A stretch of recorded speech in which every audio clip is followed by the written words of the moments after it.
అరే ఏంట్రా ఇది చట్నీ మీద పడిందని ఒక మనిషిని చంపేస్తారా? ఉప్పల్ కళ్యాణపురానికి చెందిన 45 ఏళ్ల మురళీకృష్ణ ఎల్బీ నగర్ నుండి ఇంటికి వెళ్ళడానికి ఒక షిఫ్ట్ కార్ ని లిఫ్ట్ అడిగాడు. ఆ షిఫ్ట్ కార్ లో మొత్తం నలుగురున్నారు.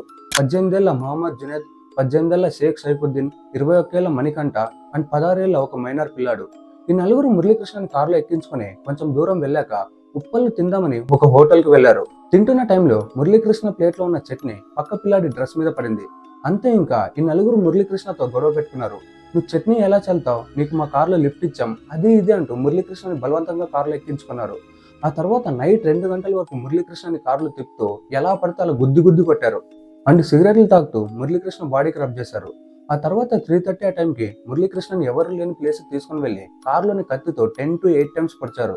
మురళీకృష్ణ తన బలాన్ని అంతా ఉపయోగించి కారు నుంచి బయటికి వచ్చి తప్పించుకొని పారిపోవడానికి ట్రై చేశాడు, కానీ ఒక 200 మీటర్లు పరిగెత్తగానే మురళీకృష్ణ అక్కడికక్కడ కుప్పకూలిపోయి చనిపోయాడు.